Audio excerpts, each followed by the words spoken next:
चलिए आज मैं आप लोगों को परसेंट की अगली क्लास लेकर चलता हूं। आज आपको मैं पढ़ाऊंगा आय व्यय एवं बचत पर आधारित प्रश्न। क्या पढ़ना है आपको? आय व्यय एवं बचत पर आधारित प्रश्न। आज से आज 12वीं क्लास है, ठीक। अब देखो हमारा टॉपिक है आय व्यय एवं बचत पर आधारित प्रश्न। अब हम पहले जानेंगे कि इस टाइप के प्रश्न लगेंगे कैसे, या इसमें क्या फार्मूला है, कौन सा फार्मूला अप्लाई होगा। क्लियर? तो सबसे पहले हमें जानना है इसका फार्मूला कि आय व्यय बचत में क्या संबंध है, या संबंध कहो या कहो इसमें जो फार्मूला यूज होता है। क्लियर? तो देखो कहा जाए यार, अपनी भाषा में आप समझो कि अगर मैं कहूँ कि एक व्यक्ति अगर वह 5,000 रुपया कमाता है, कितना? 5,000 रुपया कमाता है, मतलब इसकी इनकम आय हो गई 5,000। फिर कहा जाए कि वह उसमें से 3,000 रुपया खर्च कर देता है या व्यय कर देता है, मतलब कमाया था 5,000, खर्च किया 3,000। तो बोलो बचत कितने की हुई? बोलो भाई बचत कितने की हुई? कहोगे यार 5,000 कमाया था, 3,000 खर्च किया, 2,000 की बचत हुई, या उसने 2,000 की बचत किया। अब ये बचत आया कहाँ से? तो आप कहोगे यार आय में से हमने व्यय को घटा दिया, आय में से व्यय को घटा दिया। तो जैसे ही आपने ये शब्द बोला वही फार्मूला भी है। तो कहोगे बचत बराबर आय माइनस व्यय, ये फार्मूला है। बचत बराबर आय माइनस। अब यहाँ पर जैसा प्रश्न होगा वैसा मैं आपको बताऊंगा। पहले लेकर चलूंगा टाइप फर्स्ट पर, तो आप अपने कॉपी पर लिखिएगा टाइप फर्स्ट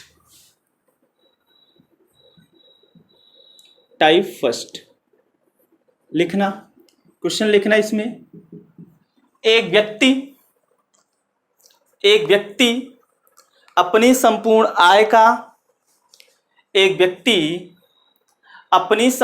आय का 20% भाग खर्च कर देता है। एक व्यक्ति अपनी संपूर्ण आय का 20% भाग खर्च कर देता है। इसके बावजूद वह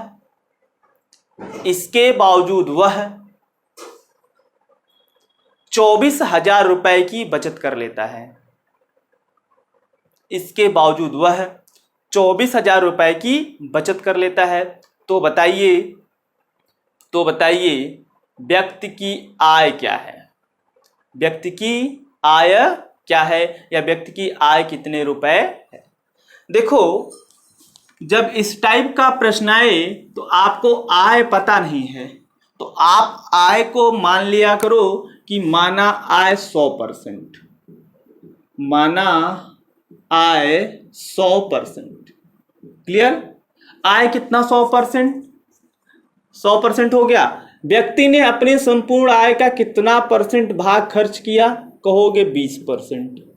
जब उसने 20% भाग खर्च किया तो बचत जो है कितने परसेंट का किया? अभी रुपए में बचत जो बोला है उसको छोड़ दो, पहले जान लो कि परसेंट में कितने परसेंट की बचत हुई। तो 100% में से उसने 20% जो है व्यय कर दिया, तो बचत कितने की हुई? कहोगे फार्मूला है बचत बराबर आय माइनस व्यय। तो आय आपका 100, व्यय आपका 20, ये आपका आ गया 80%। यानी उसने 80% की बचत की, 80% की बचत की। जब उसने 80% की बचत की परसेंट में, और आपसे बोला है कि वह रुपए में 24,000 रुपए की बचत कर लेता है, यानी वो भी बचत और ये भी बचत, यानी प्रश्न में बोला है कि वह बचत जो करता है वो 24,000 रुपए की करता है।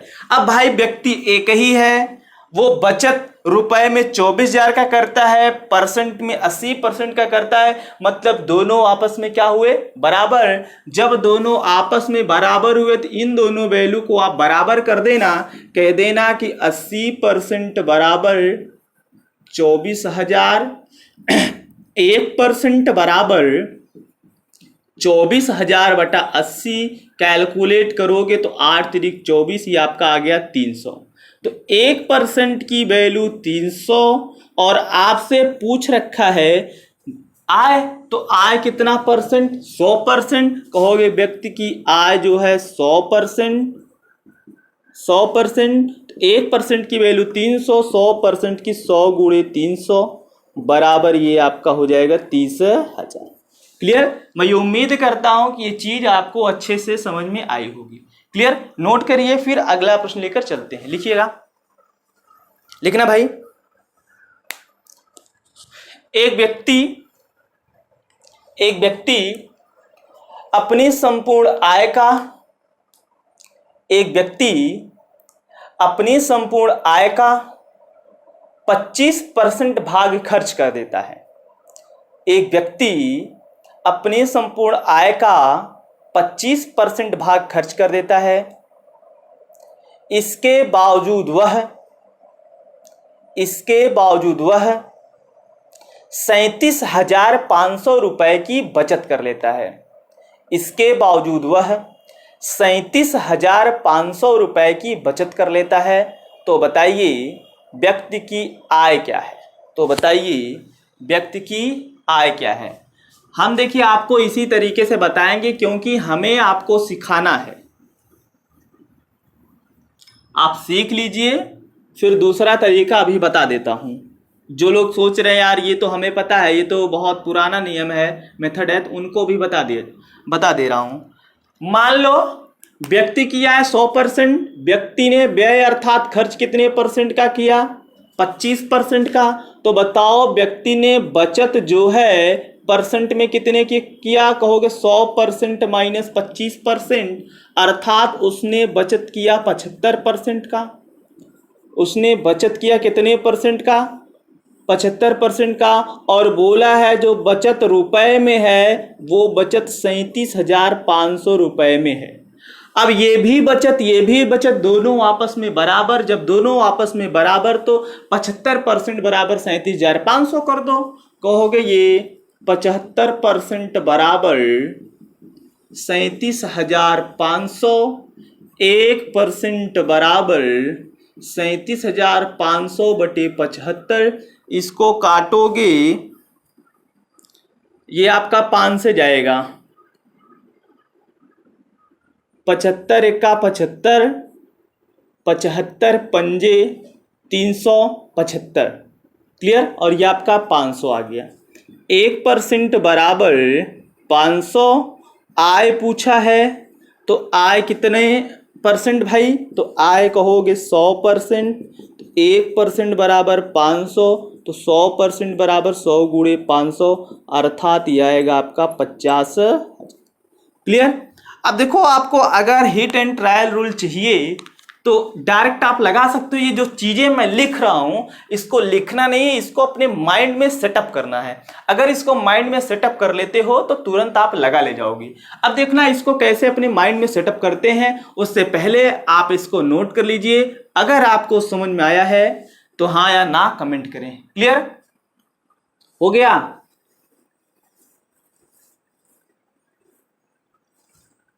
देखो अगर आप इसको डायरेक्ट लगाना चाहते हो तो क्या करना? कह देना कि भाई माना व्यक्ति की आय के रुपया, माना आय के रुपया। क्लियर? अब यहीं देखो के रुपया। अब बताओ व्यक्ति ने कितने परसेंट खर्च किए या व्यय किए? कहोगे 25%। जब उसने 25% व्यय किए तो बचाया कितना? कहोगे 75%। और वो किसके बराबर है? 37,500। कहोगे के का 75% जो बचत है 75 बटा 100 वो बराबर है 37,500 के। यहां से आप कैलकुलेट करके के की वैल्यू निकाल लेना। 100 का गुणा 75, सॉरी ये 37,500 गुणे 100 बटा ये 75। इसको काटोगे तो ये 500 आएगा, गुणा उड़ा करोगे ये 50,000 आएगा। क्लियर? अगर आप इसको ऐसे लगाना चाहते हो तो लगा सकते हो। ठीक, नोट करना है दूसरा प्रश्न, दूसरा नोट करना और तुरंत बताना आप हमको। देखते हैं कितने लोग तुरंत आंसर बता पाते हैं। 20 सेकंड के अंदर हमको आंसर चाहिए। लिखना, एक व्यक्ति अपनी संपूर्ण आय का, एक व्यक्ति अपनी संपूर्ण आय का 65% हिस्सा खर्च कर देता है, अपनी संपूर्ण आय का 65% हिस्सा खर्च कर देता है। इसके बावजूद वह 10,500 रुपये की बचत कर लेता है। इसके बावजूद वह 10,500 रुपये की बचत कर लेता है। व्यक्ति की आय बताएं, व्यक्ति की आय बताएं। क्लियर, नोट कर सॉरी सॉल्यूशन आप हमको तुरंत आंसर बताइए कितना आ रहा है।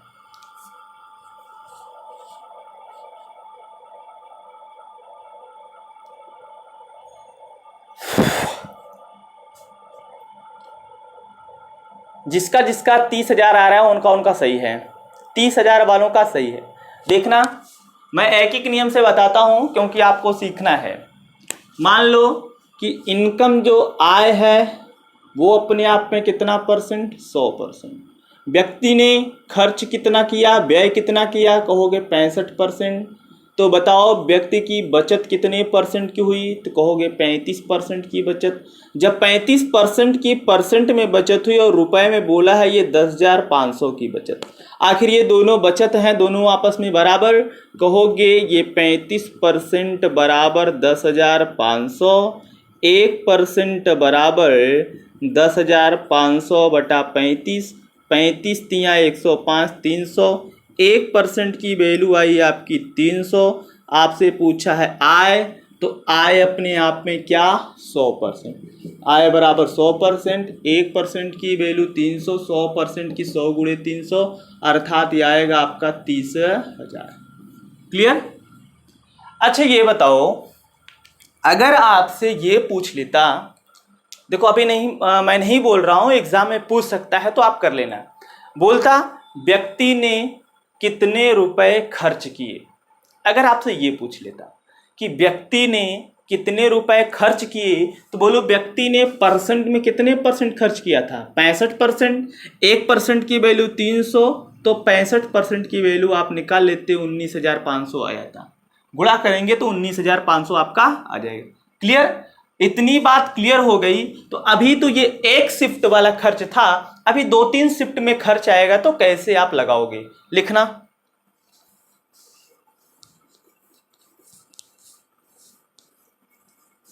लिखना भाई, एक व्यक्ति अपनी संपूर्ण आय का, एक व्यक्ति अपनी संपूर्ण आय का 10% भाग, एक व्यक्ति अपनी संपूर्ण आय का 10% भाग मकान के किराए पर खर्च कर देता है।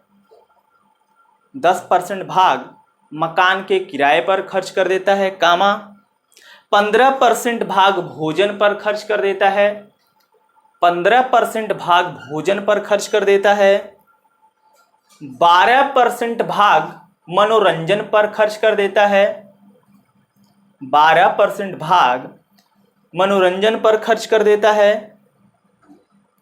यदि व्यक्ति की बचत 12,600 रुपए की हो, यदि व्यक्ति की बचत 12,600 रुपए की हो, तो बताइए व्यक्ति की आय क्या है, व्यक्ति की आय क्या है। क्लियर। एक बार प्रश्न को मैं फिर से रिपीट करता हूं, जिनका छूट गया है वो अच्छे से नोट कर लें। लिखना, एक व्यक्ति अपनी संपूर्ण आय का 10% भाग मकान के किराए पर खर्च कर देता है, 15% भोजन पर एवं 12% मनोरंजन पर खर्च कर देता है, 12% मनोरंजन पर खर्च कर देता है। यदि व्यक्ति की बचत 12,600 रुपए की हो, 12,600 रुपए की हो, तो बताइए व्यक्ति की आय क्या है। चलिए, इतने में कुछ लोग आंसर बता रहे हैं, जिनका 20,000 आ रहा है उनका सही है, 20,000 वालों का आंसर सही है। क्लियर। देखिए जिसका आ गया तो अच्छी बात है, जिसका नहीं आया है वो ध्यान दे। अब देखो इसमें क्या है, इसमें जो खर्च है वो खर्च एक बार में ना दिया हुआ है, वो कई शिफ्टों में खर्च हो रहा है। 10% इस पर, 15% इस पर, 20% इस पर। क्लियर? तो क्या करोगे आप, इसमें वही रूल अप्लाई करोगे, लेकिन इसमें क्या है कि आप पहले जोड़ लेना कि व्यक्ति ने टोटल कितने परसेंट का खर्च किया। आप क्या करोगे, पहले कुल खर्च निकालोगे। तो आप कह जानते हो भाई कि आय बराबर कितना परसेंट, 100%। क्लियर? और उसने जो खर्च किया था तो एक शिफ्ट में खर्च नहीं किया था, तो कई शिफ्टों में, तो आप कहोगे कुल खर्च बराबर, उसने पहले 15% मकान किराए पर, 10% मकान किराए पर, 15% भोजन पर एवं 12% मनोरंजन पर खर्च किया। 12% मनोरंजन पर खर्च किया। क्लियर? तो आप जोड़ोगे ये टोटल खर्च आएगा आपका 37%। कितना परसेंट? 37%। यानी टोटल एक्सपेंडिचर कितना हुआ, कुल खर्च कितना हुआ, 37%। तो बताओ बचत कितने का हुआ? तो आपको बचत बराबर पता है आय माइनस व्यय। तो आय कितना, 100%, व्यय कितना अर्थात खर्च कितना, 37%। इसको घटाओगे तो आ जाएगा आपका 63%। कितना आया, 63%। यानी व्यक्ति की बचत कितने की हुई, 63% की। लेकिन व्यक्ति की बचत जो रुपए में दे रखा है वो कितना दे रखा है बचत, 12,600 रुपये। यानी ये दोनों वैल्यू आपस में बराबर, दोनों वैल्यू आपस में बराबर।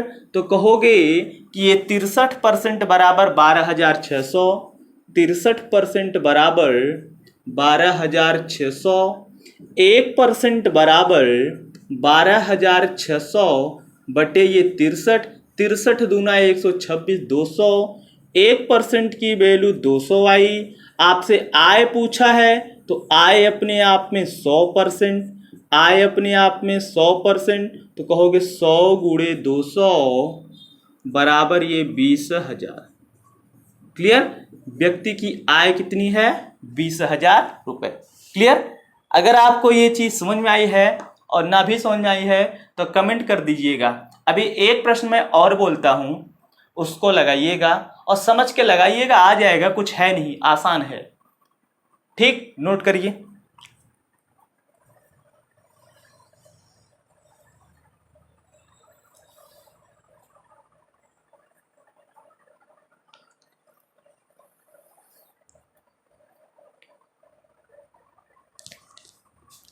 चलिए अगला प्रश्न लेकर चलते हैं।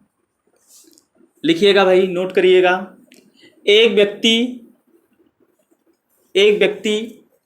अपनी आय का, एक व्यक्ति अपनी आय का 20%, एक व्यक्ति अपनी आय का 20% भाग बच्चों की शिक्षा पर खर्च कर देता है।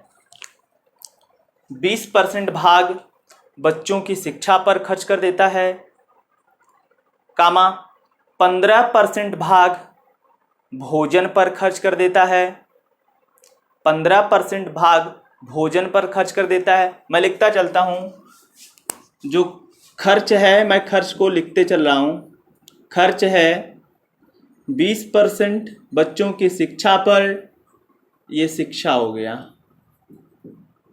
15% भोजन पर। क्लियर? आगे आप लिखिएगा कामा करके 10% मकान किराए पर, मकान किराए पर एवं 25% अन्य मद पर खर्च कर देता है, एवं 25% अन्य मद पर खर्च कर देता है। एक बार फिर से नोट करिएगा।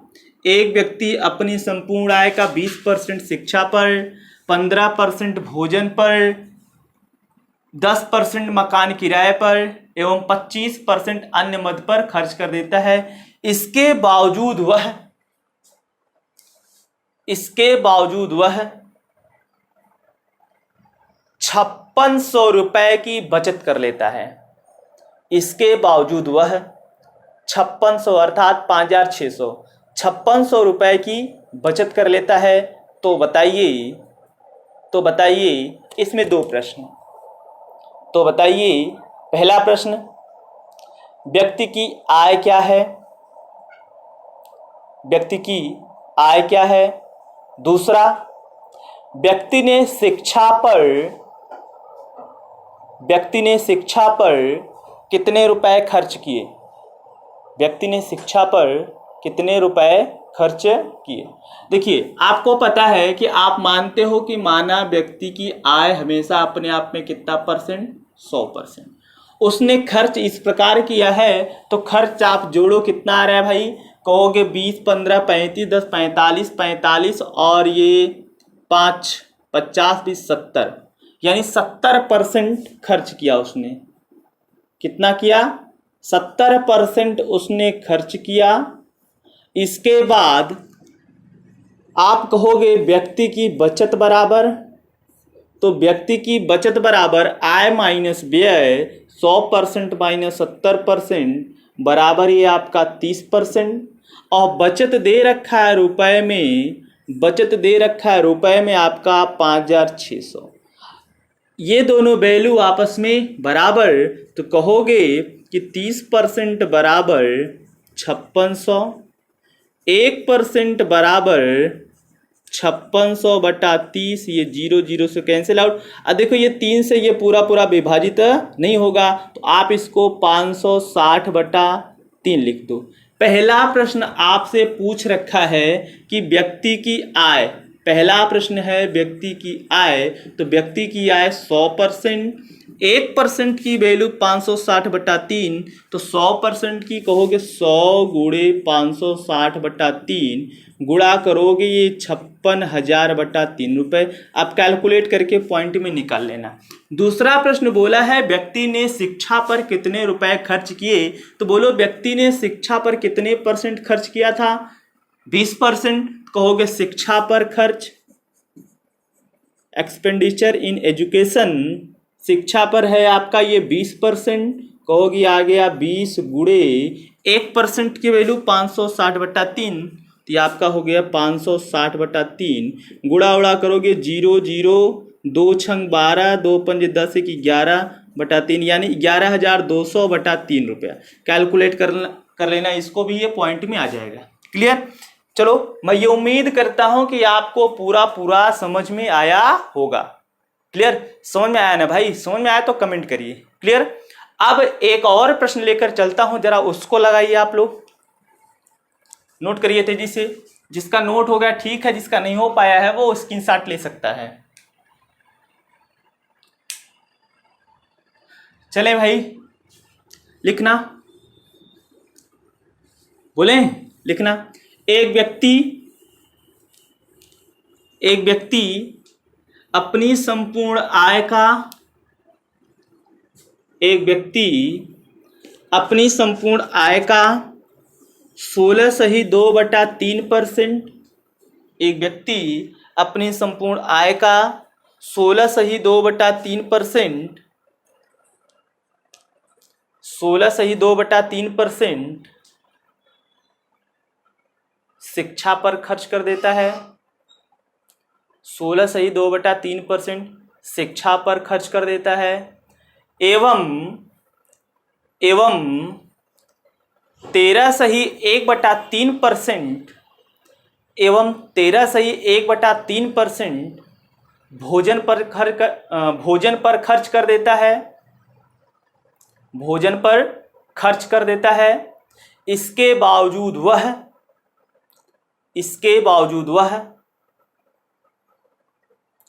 28,000 रुपए की बचत कर लेता है। इसके बावजूद वह 28,000 रुपए की बचत कर लेता है। व्यक्ति की आय बताएं, व्यक्ति की आय बताएं।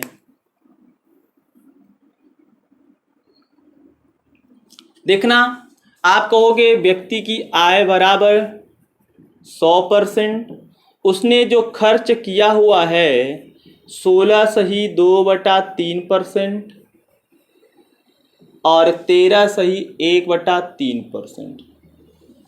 कुछ लोग कहेंगे यार ये कैसे होगा, तो उनको मैं बता दूं, भिन्न वगैरह आपको आता है तो इसको जोड़ोगे तो 30% आएगा। ईमानदारी के साथ बताना कि भिन्न का जोड़ घटाना गुणा भाग आता है कि नहीं भाई, इसको जोड़ोगे ना 30% आएगा। बता देता हूं जिसको नहीं आता, शिफ्टिंग मेथड, ये फ्रैक्शन के शिफ्टिंग मेथड है, इसको जोड़ दिया जाए। आप चाहो तो इसको सिंपल में करके जोड़ सकते हो, लेकिन ऐसा नहीं। ये 16% है, ये 13% है, पहले इसको जोड़ दो। 16 13 प्लस ये 2/3 है, ये 1/3 है, इसको जोड़ोगे तो 16 13 29 प्लस इसका हर समान है तो अंश आपस में जुड़ जाएंगे। 2 + 1/3, ये 29 प्लस ये 3/3 काटोगे तो 1, 29 + 1 = 30%। क्लियर? ये 30% आएगा। फ्रैक्शन मेथड है और फ्रैक्शन आपको आना चाहिए, नहीं तो आप सिंपल में करके एलसीएम एलसीएम लेके करना। क्लियर? जब उसने 30% खर्च किया तो बचाया कितना? अब आपको आइडिया लग गया होगा यार, 100 में से घटाते हैं, कहोगे 70% बचाया। और रुपए में कितने रुपए की बचत किया था उसने? 28,000 रुपए की। तो आप कहोगे ये 70% की वैल्यू 28,000, 1% की वैल्यू 28,000/70, जीरो, ये 7 चौक 28, 00, 400। और पूछा है व्यक्ति की आय। क्या पूछ रखा है? व्यक्ति की आय। तो व्यक्ति की आय अपने आप में क्या होती है? 100%। तो 1% की वैल्यू 400, 100% की 100 × 400, गुणा उड़ा करोगे तो ये आएगा आपका 40,000। जिसका 40,000 रुपये आया था उसका सही है। नोट करिए, फिर आगे लेकर चलते हैं। अब आपको सीखना है टाइप सेकेंड, इसके बाद आपको सीखना है टाइप सेकेंड। कंफर्म? नोट करिए तेजी से।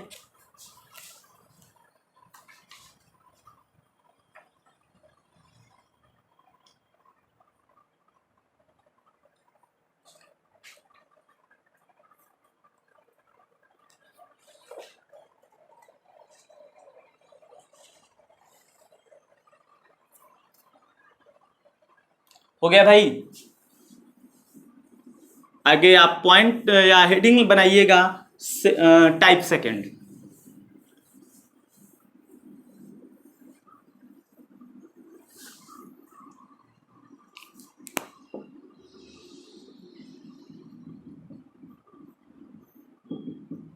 लिखना प्रश्न, और ये दूसरे हिसाब से लगेगा। प्रश्न को पूरा पूरा आप नोट करिएगा, है ना। आधा अधूरा नोट करेंगे तो गड़बड़ हो जाएगा। इसमें थोड़ा सा एक लैंग्वेज बदल जाता है, इसलिए सलूशन निकालने का भी तरीका बदल जाएगा लैंग्वेज बदलने के कारण। लिखना एक व्यक्ति अपनी संपूर्ण आय का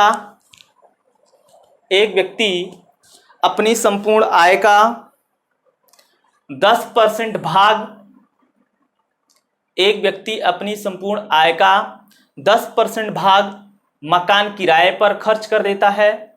10% भाग मकान किराए पर खर्च कर देता है, कामा, इसके बाद ध्यान से नोट करना, तथा शेष आय का, इसको अंडरलाइन करिएगा, तथा शेष आय का 20% भोजन पर खर्च कर देता है। शेष आय का 20% भोजन पर खर्च कर देता है। यदि व्यक्ति की बचत 21,600 रुपये हो तो 21,600 रुपये हो तो बताइए व्यक्ति की संपूर्ण आय क्या है? व्यक्ति की संपूर्ण आय क्या है? चलिए, जो लोग आंसर बहुत पहले बताते हैं वो लोग थोड़ा सा आंसर इसका कमेंट कर दें, फिर मैं बताने का प्रयास करता हूं।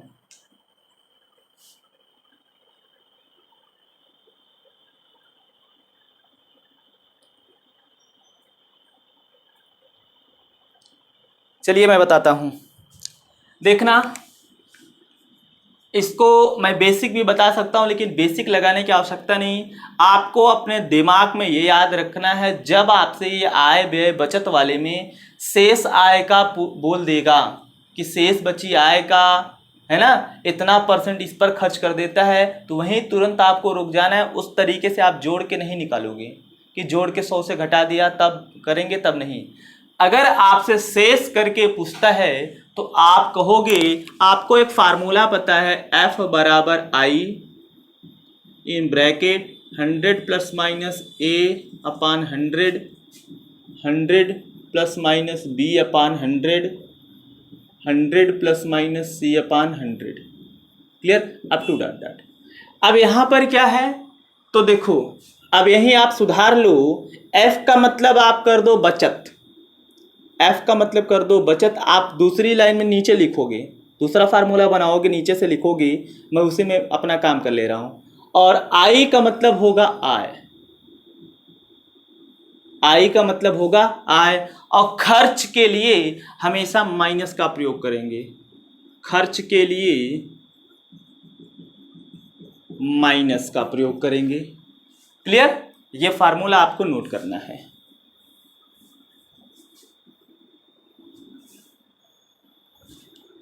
बोला है कि एक व्यक्ति अपनी आय पता नहीं है, आय का 10% भाग खर्च करता है। किस पर भाई, किस पर बोला है, मकान किराए पर, तथा शेष आय का 20% भोजन पर खर्च करता है। तो ये खर्च करता है तो माइनस माइनस करोगे, और इसके बाद वह 21,600 रुपये की बचत कर लेता है। व्यक्ति की आय बताइए, मतलब ये आय कैलकुलेट करना है। कहोगे 21,600, ये आय, ये गुणे 90/100, ये 80/100, 1020 1020। क्लियर, अब ये आपका हो गया 21,600 आय, सॉरी गुणे 9 गुणे 8/100। देखो कैलकुलेट करो, 9 एक का 9, इधर काटोगे इसको तो 9 दूनी 18, बचा कितना 3, 9 चौक 36, ये 2400 उतार लो, नहीं तो कैलकुलेशन आप लोग भूल जाओगे। क्या करना है, आय गुणे 8/100, 8 एक का 8, 8 तिरिक 24, 300, तो ये 300 आया। 100 के इधर भाग नीचे आ जाएगा, इधर आएगा तो गुणा है, तो आय बराबर इधर आय बचेगा। तो आप कहोगे आय बराबर, गुणा करोगे, देखो भाई ये 100 नीचे था, इधर आया ऊपर होगा, 300 में गुणा होगा ना, तो गुणा करोगे ये 30,000 आएगा। कितना आएगा ये 30,000। क्लियर, व्यक्ति की आय कितनी थी 30,000। इसको ध्यान से नोट करिएगा, फिर अगला प्रश्न मैं लेकर चलता हूँ। नोट कर लीजिए इसको।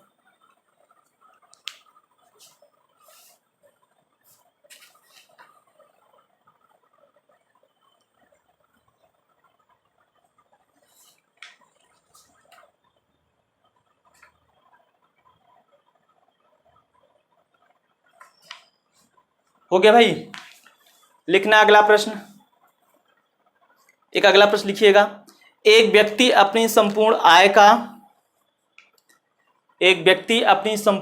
का 10% मकान के किराए पर खर्च करता है। एक व्यक्ति अपनी संपूर्ण आय का 10% मकान किराए पर खर्च कर देता है, तथा शेष आय का 25% भाग भोजन पर खर्च कर देता है, तथा शेष आय का 25% भाग भोजन पर खर्च कर देता है। पुनः शेष आय का 20% भाग वह यात्रा पर खर्च कर देता है। पुनः शेष आय का 20% भाग वह यात्रा पर खर्च कर देता है। इसके बावजूद भी वह 27,000 रुपये की बचत कर लेता है। इसके बावजूद भी वह 27,000 रुपये की बचत कर लेता है। तो बताइए व्यक्ति की आय क्या है। क्लियर, लगाएं जरा।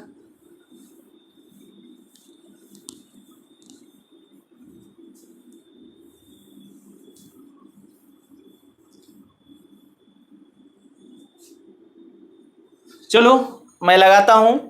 बोला है बचत कितने का करता है, 27,000 रुपये का, 27,000 रुपये का बचत कर लेता है, यानी उसकी बचत हुई 27,000 रुपये की। आय हमको निकालना है। पहले वह खर्च करता है कितना परसेंट? 10% भाग मकान पर।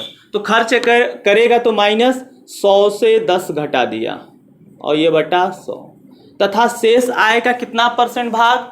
शेष आय का 25% भाग भोजन पर, कहोगे 100 माइनस 25 बटा 100, तथा शेष आय का वह 20% भाग यात्रा पर खर्च कर देता है, तो यात्रा पर 20 खर्च करता है तो माइनस। बाकी कैलकुलेशन है 27,000 बराबर आय गुणे ये आपका 90/100, ये 75/100, ये 80/100।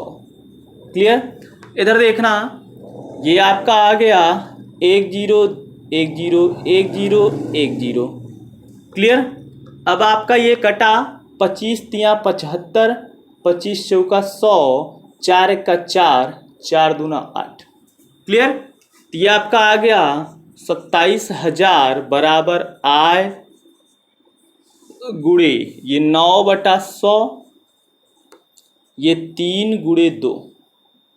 बाकी आपको क्रॉस गुणा करना है, सबका इधर गुणा कर देना है। क्लियर? ये 100 नीचे है तो ऊपर आएगा, बाकी सब ऊपर है तो नीचे आ जाएगा। आप कहोगे आय बराबर 27,000 गुणे 100 बटा 9 को गुणा 3 में कर दो, 9 तिरिक 27 और 2 को वैसे ही रहने दो 27। ये 27 का 27 1000, ये इसको काटोगे तो ये 50, तो आ जाएगा आपका 1000 गुणे 50 यानी 50,000। जिसका 50,000 आया था उसका सही है। आप कैलकुलेशन कर लेना भाई। देखो ये 100 से 10 घटाओगे 90/100, 75/100, 80/100। हमने 1 0 इसको काटा, 1 0 इसको काटा, 25 तिया 75, 25 चौका 100, 4 दूना 4 का 4, 4 दूना 8 काट के बस कैलकुलेट कर लिया, आंसर आ गया। क्लियर? ये आपका टाइप सेकंड हो गया। अब आप लिखिएगा टाइप थर्ड, तेजी से नोट करिएगा।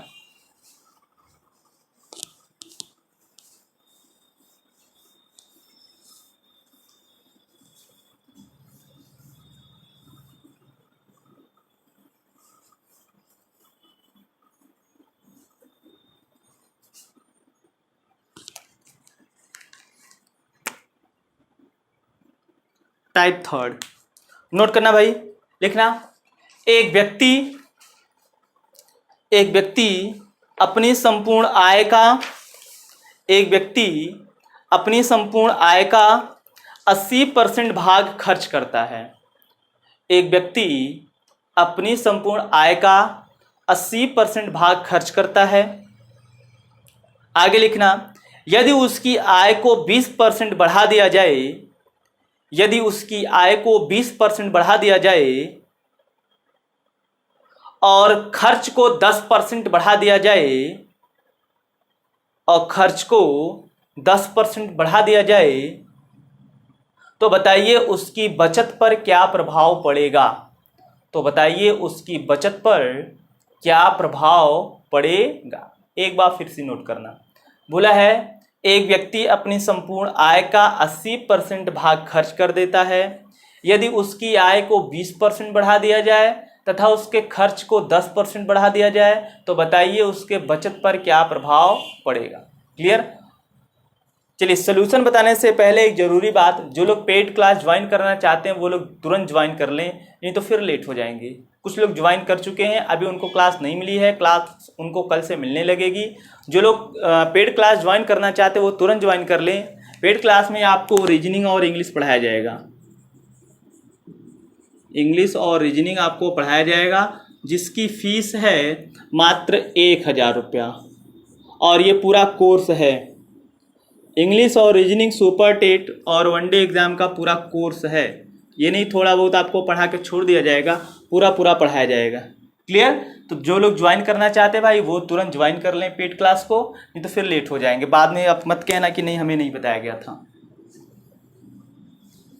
चलिए प्रश्न पर आते हैं। बोला है कि एक व्यक्ति अपनी आय का 80% भाग खर्च कर देता है। तो आपको फार्मूला पता है बचत बराबर, अभी इसके पहले आप क्या जाने थे, बचत बराबर क्या जाने थे भाई, आय माइनस व्यय। बोलो भाई, यही जानते ना, बचत बराबर आय माइनस व्यय। मान लो व्यक्ति की आय क्या थी, 100% थी, कितनी, 100% थी मान लो, और व्यक्ति ने खर्च कितना किया, 80%। पहले यही बोला ना, एक व्यक्ति अपनी संपूर्ण आय का 80% भाग खर्च कर देता है। तो मान लो उसकी आय 100 थी, उसने खर्च किया 80, तो बचाया कितना, 20%। कितना बचाया, 20% या 20 यूनिट। अब बोला है यदि उसकी आय को 20% बढ़ा दिया जाए, तो उसकी आय कितनी थी, 100, और 100 का 20% बढ़ाओगे तो कितना हो जाएगा, 120। यही होगा ना। फिर बोला है कि उसके खर्च को 10% बढ़ा दिया जाए, तो उसका खर्च कितना था, 80, तो 80 का 10% बढ़ाना है, तो 80 का 10% ये हो जाएगा आपका 8। 80 का 10% 8 होगा, बढ़ाओगे तो कितना हो जाएगा, ये 88। यानी अब इसकी आय 120 और खर्च हो गया 88, घटाओगे तो ये कितना आएगा भाई, ये घटाओगे आएगा आपका 32। कितना आएगा, 32। ध्यान समझना इस प्रश्न को। क्या बोला है कि यदि व्यक्ति अपनी आय का 80% भाग खर्च कर देता है, तो मान लो उसकी आय जो है 100, व्यय 80, बचत कितने का करता था, 20। फिर बोला यदि उसके आय को 20% बढ़ा दिया जाए, तो उसकी आय 100 थी, 20% बढ़ाओगे, देखो 100 का 20% 20 होगा। फिर बोला उसके खर्च को 10% बढ़ा दिया जाए, खर्च उसका 80 था, तो 80 का 10% 8 होगा, बढ़ाओगे तो जोड़ोगे, ठीक, 88 हुआ। पहले बचत 20 का करता था, अब बचत करने लगा कितने का, 32 का। तो बचत में कितने की वृद्धि हुई, पहले भाई 20 रुपया बचाता था, अब 32 रुपया बचाने लगा, यानी बचत में कितने की वृद्धि, कहोगे बचत में जो है 12 की वृद्धि। 12 की वृद्धि, जब बचत में 12 की वृद्धि, कहोगे प्रतिशत वृद्धि बराबर, प्रतिशत वृद्धि बराबर, तो प्रतिशत वृद्धि बराबर होता है वृद्धि बटे प्रारंभिक मान गुणे 100। तो वृद्धि कितने की, 12, और प्रारंभिक मान पहले वाला 20 और गुणे 100, तो 20 एक्का 20, 20 पंजे 100, 12 पंजे 60, यानी उसकी बचत में 60% की वृद्धि हुई। उसकी बचत में कितने की वृद्धि हुई, 60% की। नोट करिए, फिर अगला प्रश्न लेकर चलते हैं, तेजी से नोट करिए, लिखना भाई। एक व्यक्ति अपनी संपूर्ण आय का, तेजी से नोट करना, ऐसे ही लगेगा, एक व्यक्ति अपनी संपूर्ण आय का 80% भाग खर्च कर देता है। एक व्यक्ति अपनी संपूर्ण आय का 80% भाग खर्च कर देता है। आगे लिखना, यदि उसकी आय को 20% बढ़ा दिया जाए, यदि उसकी आय को 20% बढ़ा दिया जाए और खर्च को भी 20% बढ़ा दिया जाए, और खर्च को भी 20% बढ़ा दिया जाए, तो बताइए उसके बचत पर क्या प्रभाव पड़ेगा, तो बताइए उसके बचत पर क्या प्रभाव पड़ेगा। प्रश्न एक बार फिर से सुनिएगा। बोला है एक व्यक्ति अपनी संपूर्ण आय का 80% भाग खर्च कर देता है, कितना, 80। फिर बोला है यदि उसकी आय को 20% बढ़ा दिया जाए और खर्च को भी 20% बढ़ा दिया जाए, तो उसके बचत पर क्या प्रभाव पड़ेगा। चलिए एकदम ऐसे ही लगाएंगे, एकदम ऐसे ही लगाएंगे, देखते हैं कितना आता है। तो आप मानोगे कि माना व्यक्ति की आय कितना, 100, उसने पहले व्यय कितना किया, 80, तो बचाया कितना, 20। फिर बोला है उसकी आय को 20% बढ़ा दिया जाए, तो आय पहले 100 थी, 100 का 20% बढ़ाओगे तो 120। फिर बोला है व्यय को 20 पर, व्यय को भी 20%, तो व्यय 80 करता था ना, 80 का 20% निकालो, जिसको डायरेक्टली आता है 16 बता देगा, नहीं तो 80 का 20% निकालोगे, 80 गुणे 20 बटा 100, 8 दूनी 16। अब 20% बढ़ाओगे तो कितना आ जाएगा, ये 80 और 16 96। अब इसकी बचत कितना होगी भाई, तो 120 से 96 घटाओगे तो ये 24 आएगा, क्या, कितना आएगा, 24। पहले बचत कितने का करता था, 20 का, अब बचत करने लगा 24 का। बचत में वृद्धि कितने की, 4 की। तो कहोगे बचत में वृद्धि बराबर 4 की, तो प्रतिशत वृद्धि बराबर वृद्धि बटे प्रारंभिक मान, तो वृद्धि 4 प्रारंभिक 20 और गुणे 100, 20 पंजे 100, ये 4 पंजे 20%। क्लियर, यानी उसके बचत में भी 20% की वृद्धि हो गई। क्लियर, नोट करिए, फिर आगे बताते हैं क्या पढ़ना है।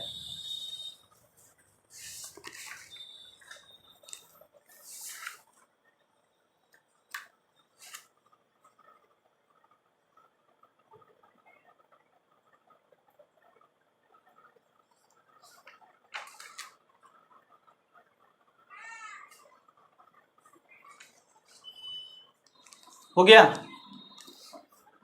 तो आज आपका ये टॉपिक क्लियर होता है, आय व्यय एवं बचत। अब इसमें कोई सवाल बचता नहीं है।